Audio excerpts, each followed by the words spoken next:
심판까지 살펴봤죠? 또 보면 심판까지. 오늘은 이제 창세기 20장에 붙은 내용을 한번 살펴보도록 하겠습니다. 20장을 보면요, 아브라함이 이제 거기서 이제 그랄이라고 하는 땅으로 이제 거주했다고 했습니다. 여기 이제 지도에 보시면 부엘사바에서 오른 왼쪽으로 이제 이렇게 지중해 쪽으로 가는 이제 그런 방향에 여기 이제 가 있죠. 가 있는데 보니까 20장 2절에 보니까요, 그의 아내 사라를 자기 누이라 하였으므로 그랬어요. 그랬더니 그러랑 아비멜렉이 사라를 데려갔더니 그랬습니다. 자, 또 반복됐죠? 애굽에서 있었던 일. 애굽에 내려갔을 때 자기 죽일까봐 누이라 하자 그랬더니 사람들이 그 아내 땅을 보고서는 바로 이게 다치잖아요. 하나님께서 간섭하셔가지고 흑저가 우선 이제 다시 돌아왔는데 다시 또 반복합니다. 이 일을. 근데 이제 이 20장의 내용이 19장의 그 다음에 일어난 일이냐 하는 것에 대해서는 의문점이 있어요. 그래서 이제 학자들은 그 시기는 불명확하다 봅니다. 그러니까 이제 19장에 일어났던 소돔과 고모라의 그 심판 사건, 바로 그 전에 아마 있었던 일인데, 이걸 아마 이제 배열상 때로 뭐 배열한 것이 아닌가? 그렇게 지금 학자들은 보고 있어요. 그래서 꼭 이게 역사 수준으로만 기록되어 있다 이렇게 볼 이유는 아닙니다. 이 자체는. 어쨌든 간에 이제 다시 또 반복하죠. 우리가 참 인간에게 이렇게 연약하게 하나님의 은혜를 경험했으면서도 또 어떻게 상황이 부딪히면은 또 연약해지는 게 인간이에요. 아브라함이 참 철저하게 우리가 얼마나 연약한 인간인지를 몸소 보여주고 있어요. 몸소. 누가 대단하죠? 아브라함이 대단한 것이 아니라 하나님이 대단하세요. 하나님. 그래도 포기하지 않으시고 결국은 믿음의 조상의 자리까지 이끄셨잖아요. 그래서 우리는 하나님 앞에 정말 잘할 것이 없는 사람들이고요.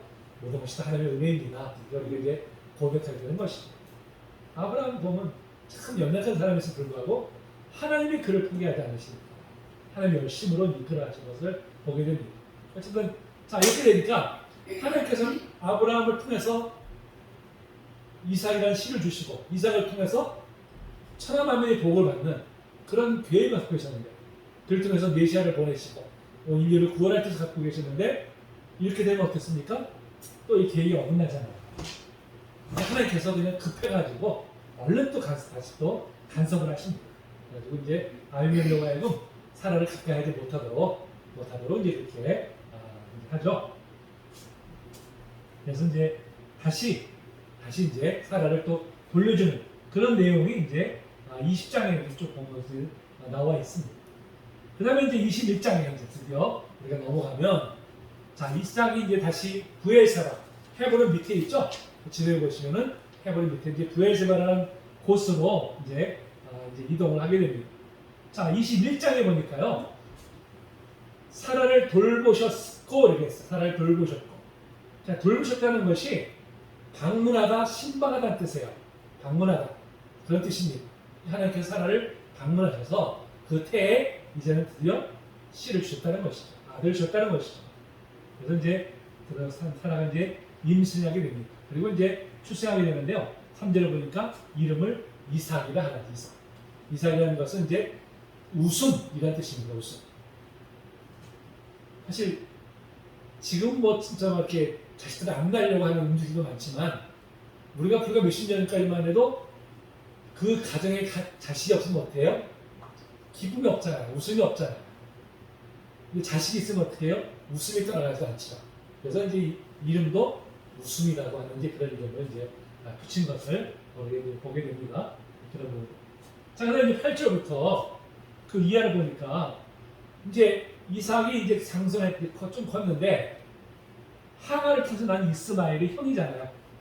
자고도 한 13년 이상은 형일 텐데, 그 형이 어떻게 해요? 괴롭히는 거예요. 사라가 그 꼴을 못 보죠. 사라가 대볼 때도 좀 대단한 사람 같아요. 그래서 이제 사라가 그러니까 저기를 어떻게 해요? 아브라함은 채근하잖아요. 아브라함 막 채근하니까 아브라함이 이제 그걸 위해서 근심을 해요. 근심을 합니다. 자, 그때 21장 시제를 보니까 하나님께서 뭐라고 말씀하십니까? 벌써 보니까, 자, 이삭에게서 나는 자라야 내 씨라 부를 것이니라 그랬어요. 이삭에게서 나는 자라야. 그러니까 물론 아브라함이 육신적으로는 여러 자식들 낳았어요. 이스마엘도 낳고 뭐 이삭도 낳고 그 다음에 그 후에도 여러 명의 자식들을 낳습니다. 낳지만 하나님께서 말씀하시는 언약의 자손은 바로 뭐예요? 이삭을 통해서만 이제 그 언약의 자손이 바로 이루어질 것임을 분명히 그것을 이제 말씀하고 있어요. 결국 이제 나중에 알다시피 이삭을 통해서 이제 그 이스라엘이 세워지며 그 다음에 다윗이 세워지고 그 다음에 이제 예수 그리스도가 바로 이제 그 손으로 이 땅에 오신 것을 우리가 이제 분명히 다 알고 있습니다. 자, 그래서 이제 바울 사도가 바로 이제 이 말씀을 근거로 해서 이렇게 말씀하고 있어요. 로마서 9장 7절로 8절 보니까요.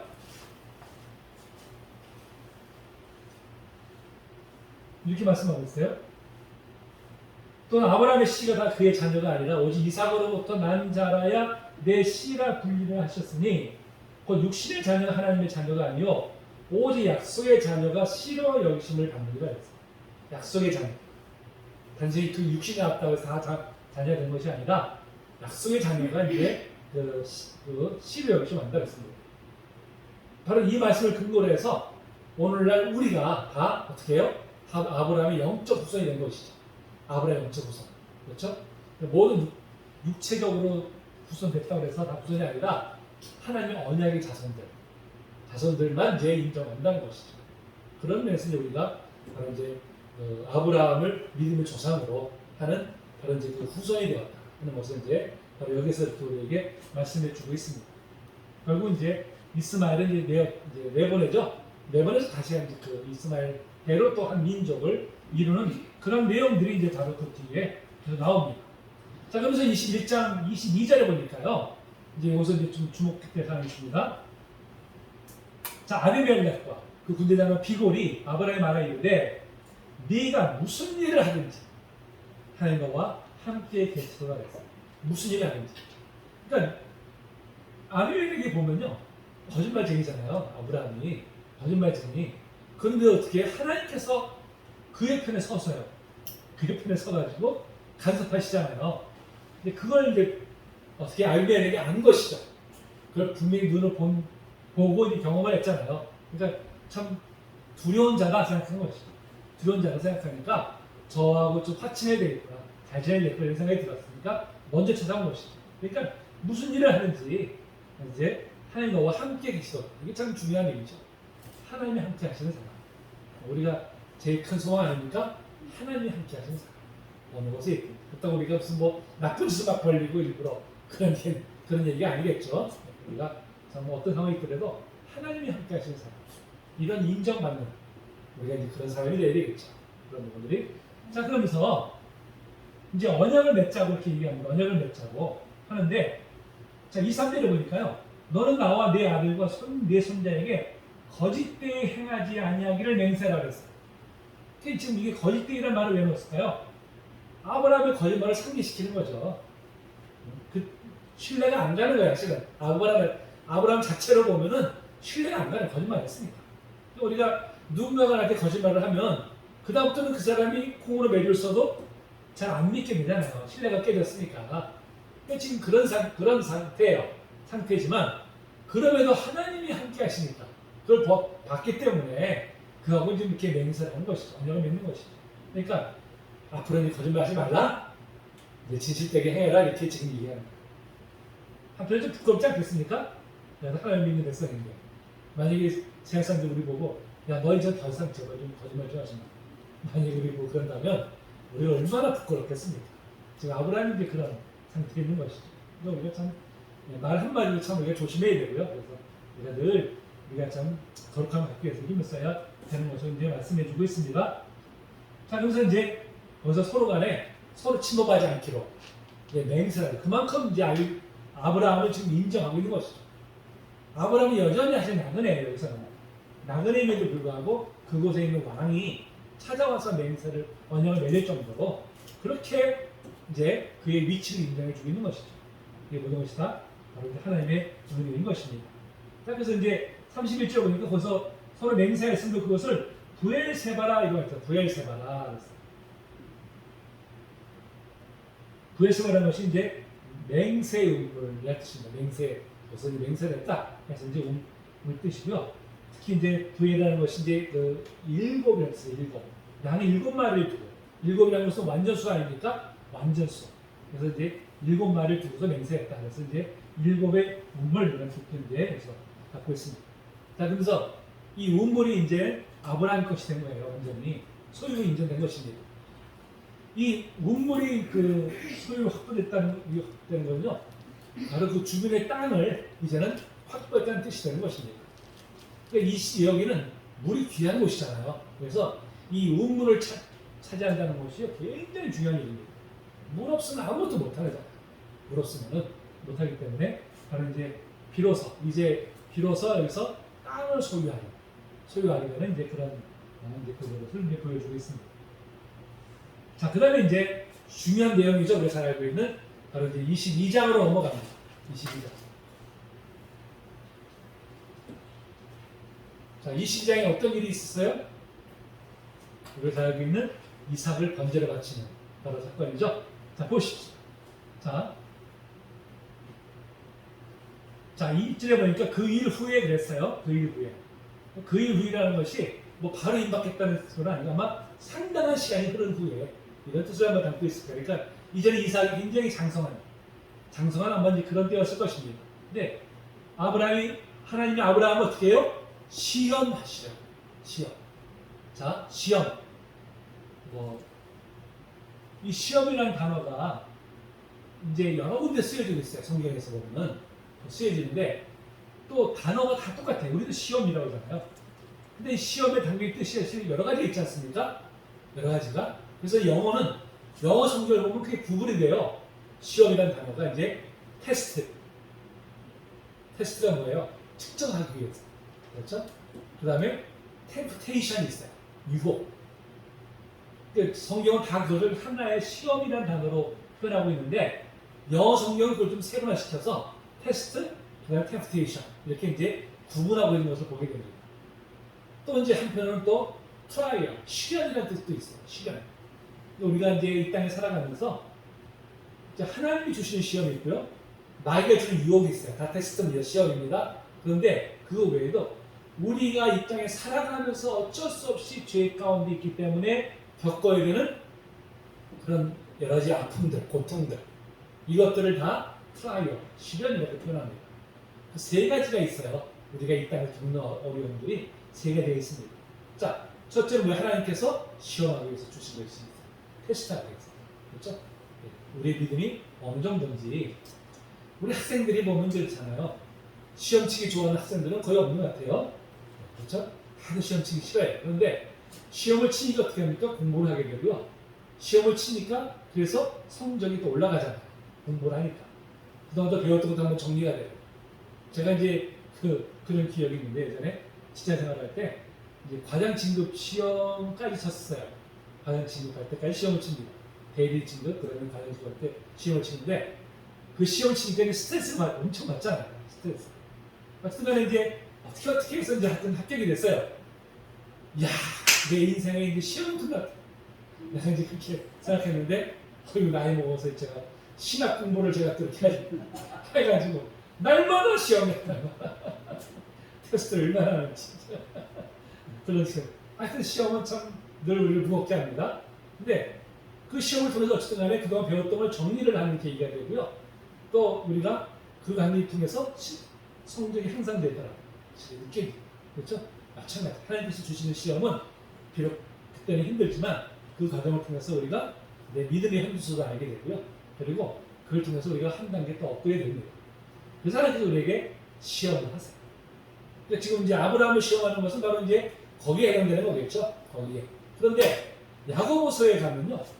뭐라고 표현하냐면요. 우리가 좀 이해할 수 없는 말씀들이 있어요. 야고보서에.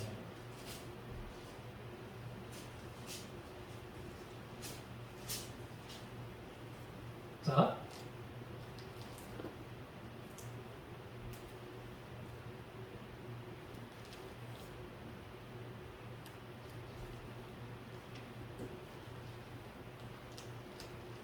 자, 1장 13절에 보니까 사람이 시험 받을 때 내가 하나님께 시험을 받는다지 말지니 하나님 악에게 시험 받지도 아니하시니 아무도 시험하지 아니하시니라. 오직 각 사람이 시험을 받는 것은 자기 욕심에 끌려 미혹됨이니. 아니 뭐라 그래? 분명히 하나님을 시험하지 않는다는 거예요. 그럼 지금까지 아브라함을 시험한 것은 뭐고? 모순되잖아요. 그래서 바로 이 야고보서 1장 13절에서 말씀하는 시험은 뭘까요? 테스트가 아니라 템프테이션이에요. 마귀가 유혹하는 거예요. 마귀가 유혹하는 거. 그렇죠? 그것은 하나님께 주신 것이 아니라는 거예요. 마귀는 우리를 넘어뜨리기 위해서 여러 경로를 통해서 우리를 유혹합니다. 그렇죠? 때로는 그것이 시련일 수도 있고요. 마귀가 주는 시련일 수도 있고 때로는 유혹일 수도 있어요. 마귀는 어쨌든 간에 우는 사람처럼 지금도 상기자를 여전히 찾아다니고 있습니다. 그래서 우리가 깨어 있어야 되죠. 거기에 넘어가지 않기 위해서는. 그런데 우리가 때로는 내가 죄성 때문에 사실은 그런 유혹을 우리가 끌어들일 때가 있잖아요. 그런데도 뭐라고 표현하냐면 하나님이 날 시험하신다 이렇게 표현할 때가 있어요. 그건 잘못된 얘기라는 것이죠. 하나님은 그렇게 시험하실 분이 아니라는 것이죠. 하나님의 시험은 우리를 더 상승되게 하시기 위함이지만 마귀가 주는 시험은 어떻게 우리를 넘어뜨리기 위함입니다. 구별되어야 되고요. 그 다음에 무엇보다도 마귀의 유혹은 우리 안에 그것을 끌어당기는 힘이 있다는 것. 죄성. 마귀가 아무리 우리를 공격해도요, 유혹하려고 해도 우리 안에 그 끌어당기는 힘이 없으면요 절대 우리가 넘어가지 않습니다. 우리 안에 그 끌어당기는 힘이 있으니까 마귀가 그걸 타고 들어오는 거예요. 그렇기 때문에 그래서 우리가 마음을 어떻게 해요? 우리 내 마음을 지키라. 생명이 역사합니다. 우리 마음에서 잘 지켜야 되겠죠. 자, 그래서 말씀 전에 이걸 말씀하고 하나님께서 아브라함을 어떻게 테스트하시기 위해서, 그래서 더 큰 복을 주시기 위해서 이제 그걸 이제 시험하신다 그랬습니다. 자, 그러면서 뭐라 그래요? 자, 모리아 땅으로 가서 내가 1년 산에 가서 이 이삭을 번제로 드리라 그랬어요. 바로 이제 모리아 산이 지금 이제 우리가 알고 있는 예루살렘 성입니다. 예루살렘의 성전. 그래서 성전이 바로 모리아 산 위에 세워졌어요. 이삭을 번제로 바치려고 했던 바로 그곳입니다. 지도상에 이제 보시면 나와 있죠. 여기가 기가 막히지 않습니까? 아니 100세 주셔놓고 그렇게 어렵게 너로 말미암아 천하만민이 복을 받고 이제 하늘의 별처럼 많게 하고 바다의 모래처럼 많게 하시겠다 하셨는데 혈란 하나 줘놓고서는 그걸 또 번제로 바치라고 하니까 아브라함은 정말 기가 막혔을 것 같아요. 밤새 한번 못 잤을 겁니다. 잠을 잘 수가 없죠. 근데 그 다음에 보니까 어떻게 해요? 아침에 일찍 일어나 그랬어요. 그러니까 밤에 잠 한 잔 안 자고 아침에 일찍 일어나서 이삭과 함께 출발을 합니다. 사라에게 얘기했을까 안 했을까요? 안 했죠. 당연히 했으면 어떤 일이 벌어졌겠어요? 차라리 날 죽여라 이런 말 하고 있었지. 가로막았을까 틀림없이 얘기 못하죠. 당연히 혼자만 않고서 도대체 왜 이러셨을까 하나님께서 하는 마음이 있으면서 또 한편으로는 그래 하나님께서 무슨 뜻이 있겠지 그런 믿음을 가지고 이제 그 고통과 함께 그런 기대감이 이제 어우러져서 아마 이제 그러면서 순종하는 믿음을 하는 거죠. 그러니까 참 아브라함이 여기까지 오게 된 게 우리가 그동안 아브라함을 살펴봤지만 그가 결코 그렇게 좋은 믿음이 아니었었어요. 그렇죠? 그런데 그 과정 속에서 하나님을 경험했기 때문에 결국은 아들을 번제로 바치는 그 자리까지 올 수 있었던 것이죠. 하나님 열심입니다. 자, 일찍 일어나서 이제 대륙합니다. 자, 제3일에 3일. 이 부엘세바에서 여기 모리아산까지가 한 70km 된다고 그래요. 70km. 지금의 차가 있으면 금방 가겠지만 그 당시에는 다 이제 나귀에다가 안장을 지고 걸어가야 되기 때문에 3일길을 걸어간 거죠. 3일길을 걸어간 것이죠. 걸어가면서 얼마나 마음의 갈등이 많았겠어요? 아니 하나님 이해하시려면 바로 옆에 있는 산에 가서 하라고 그랬듯이 갈등은 왜 3일까지 걸리게 하실까? 그 과정 속에서 얼마나 그 내적 갈등이 컸겠습니까? 그런데도 발걸음을 돌리지 않고 끝까지 하여튼 그 산을 가고 있는 아브라함의 모습을 보게 됩니다. 자, 이삭이 오늘 물어보잖아요. 아니 도대체 재물이 어디 있습니까? 하나님께서 얘기하셨다. 이렇게 지금 이야기합니다. 자, 이제 중요한 얘기들이 있죠? 자, 22장 5절에 보니까요. 자, 내가 아이와 함께 저기 가서 예배하고 우리가 너에게로 돌아오려고 했어요. 우리가. 예전에 개혁성경에는 우리가라는 단어를 넣지 않았어요. 나왔는데 이번에 계획 개정을 내면서 우리가라는 단어를 삽입을 했습니다. 그러니까 원래 원뜻에는 우리가라는 이제 복수 형태인데 이제 그걸 번역 안 했던 것이죠. 근데 여기서 이제 우리가 해놓습니다.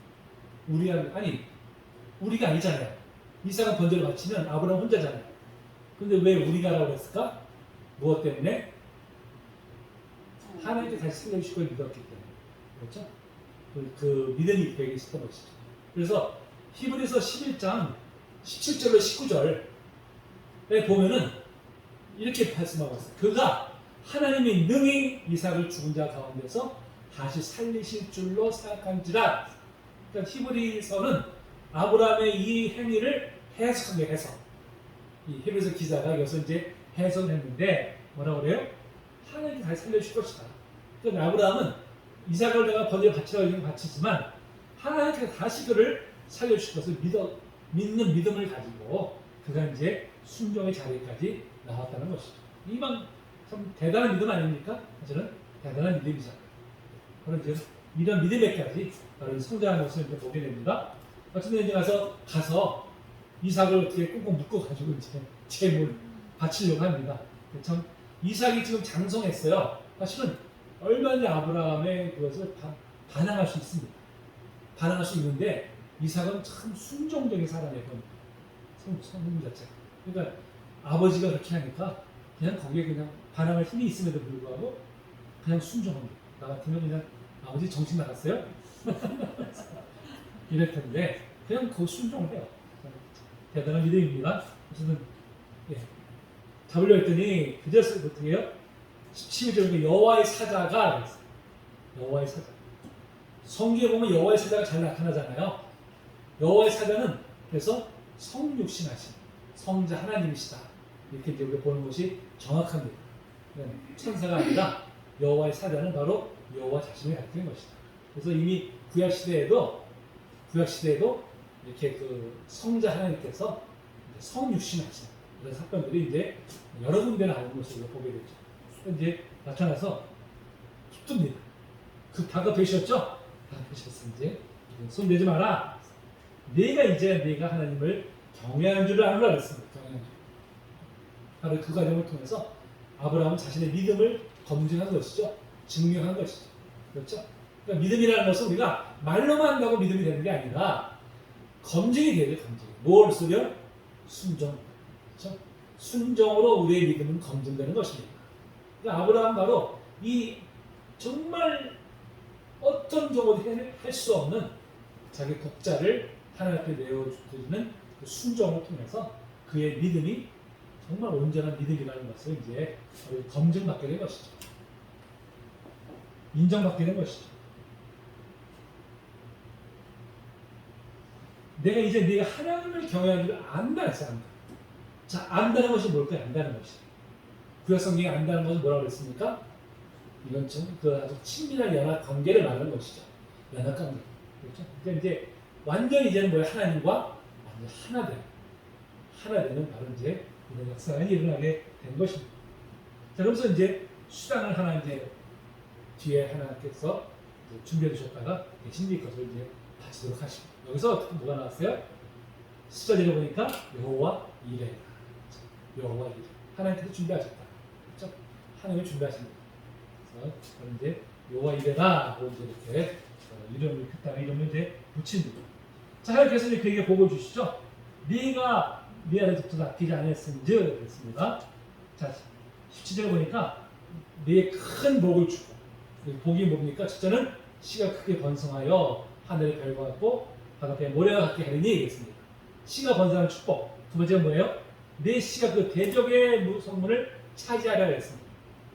두 번째 축복이 뭐예요? 대적의 성문을 차지하는 축복. 대적의 성문이 뭘까요? 가까이에는 바로 가나안 땅을 차지한다는, 가나안 땅을 이제 주시겠다는 바로 그 약속의 말씀이고요.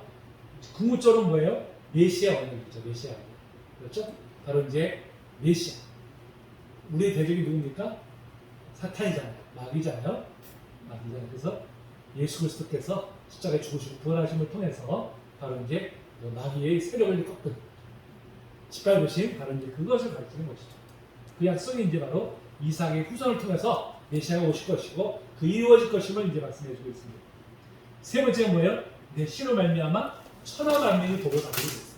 천하 만민. 어떻게 천하 만민이 복을 받아요? 예수 그리스도를 통해서 바로 온 인류가 이제 예수를 믿기만 하는 구원을 받는 바로 이 놀라운 축복을 받게 되었잖아요. 바로 이렇게 아브라함의 순종을 통해서 바로 이 큰 복을 주셨는데 이 세 가지 복을 바로 이렇게 허락해 주신 것을 우리가 보게 됩니다. 자, 그 다음에 이제 23장에 가면 드디어 이제 사라가 먼저 죽게 됩니다. 사라가 이제 127세를 살았으니 됐습니다. 자, 그런데 이때까지 아브라함은 자기 명의로 된 땅이 없었어요. 그렇죠? 땅 한 평 없어요. 하나님께서 이 가나안 땅을 너에게 주겠다고 약속하셨는데 이때까지도 정말 땅 한 평을 자기 앞으로 해놓지 못하는 이런 참 안타까운 현실이었죠. 자, 이게 사라가 이제 이렇게 죽게 되니까 그걸 장사를 해야 되니까 바로 이제 이 4절에 보니까요, 매장지를 내한테 팔아라 하고 이제 이렇게 요청을 합니다. 4절에 뭐라 그래? 나는 당신 중에 나그네와 거류하는 자니 됐습니다. 나그네와 거류하는 자. 여기서 이제 나그네라는 것은 게르라고 하는데 좀 이제 영주권자 신분 정도 되는 사람을 이제 이렇게 표현하는 것이고요.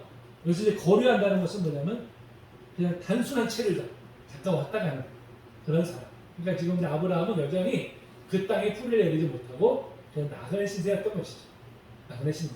그러니까 자기 땅 한 평이 없는 거예요. 아내를 묻을 만한 땅도 없는 그런 현실이었던 것이죠. 그러니까 이제 그 해족속에게 요청합니다.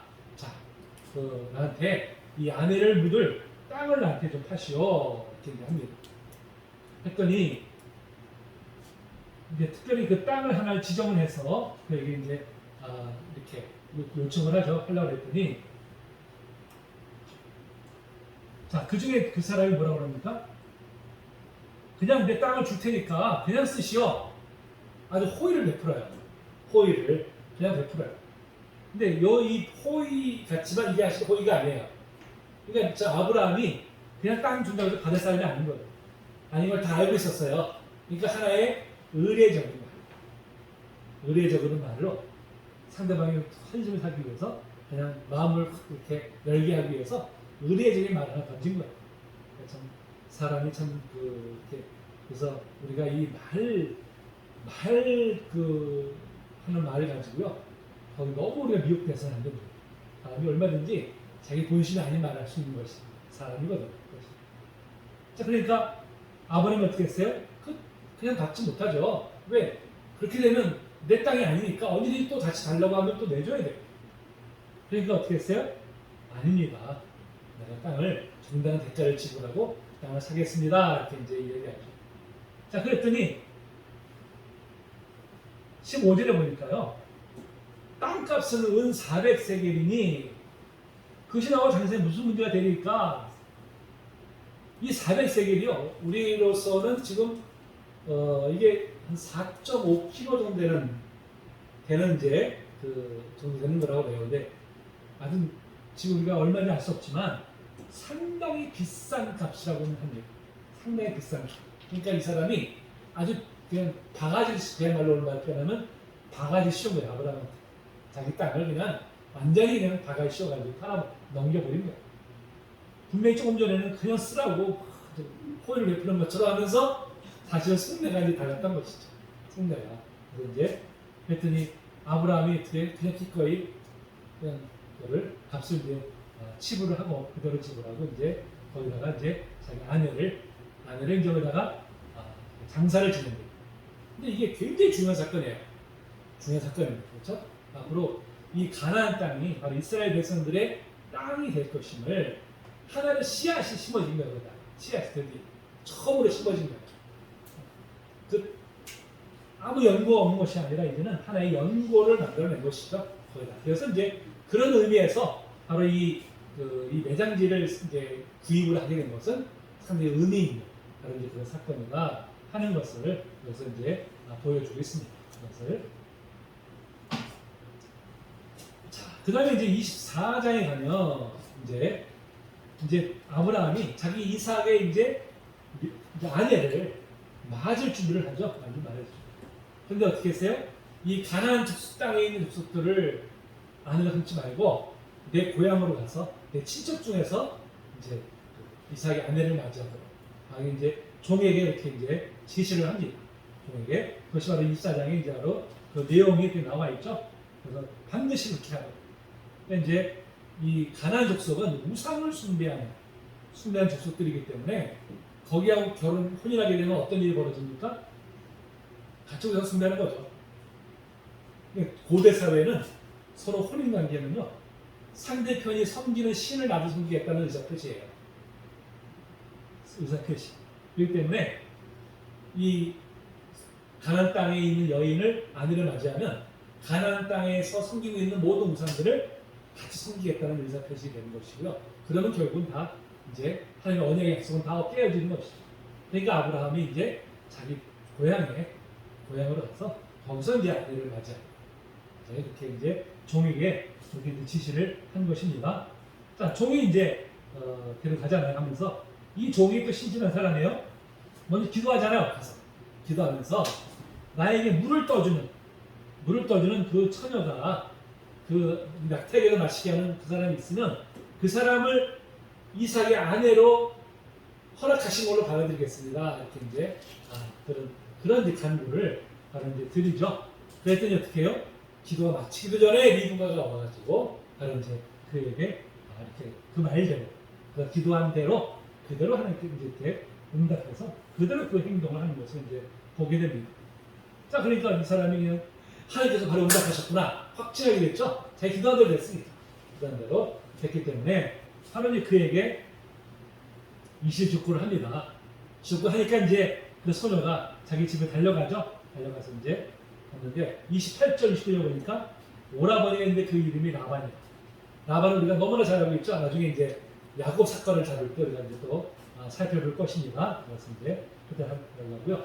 자, 근데 30절 보니까 그의 누이의 코걸이와 그 손의 손목걸이를 보고 그랬어요. 당시에는요, 이 딸들을 키우면 이게 재산이에요. 딸이. 지금은 참 그 여성분이 들으면 기분 나쁜 얘기지만 그 시대는 딸을 잘 키워가지고 내 재산을 축적하는 수단을 삼은 거예요. 딸을 팔아서 자기 그 지참금을 받는 게 그 시대의 규례였었어요. 그 시대 윤리. 그래서 봤는데 어떻게 해요? 이 종이 리브가에게 막 반가우니까 이제 기분이 찍어주고 뭐 다 찍어줬는데 보기가 의리의리하거든. 부자. 그래서 한박자가 생겼네. 이제 이렇게 성내가 이제 바로 그 성내를 그렇게 좀 표현하고 있는 거예요. 그렇게. 야, 드디어 한박자가 생겼구나. 이제 그런 마음이 이제 든 것입니다. 그래서 그 사정 얘기를 다 하고 이제 그 딸을 보내기로 바로 이제 그렇게 합니다. 자, 하는데 이 종이 어떻게 했어요? 급하니까 빨리 가서 우리 주인한테 알려줘야 되니까 당장 떠나겠다고 그래. 당장. 근데 부모 입장에서 그래도 아니 딸을 그래도 시집 보내는데 원래 언제 볼지도 모르는데 아니 그래도 좀 며칠이라도 더 있으면서 정을 나눠야 되는데 그냥 바로 데려가겠다니까 이게 얼마나 또 황당한 얘기입니까? 그래서 좀 며칠만 정도 더 거하게 하자. 리브가 어떻게 했어요? 리브가가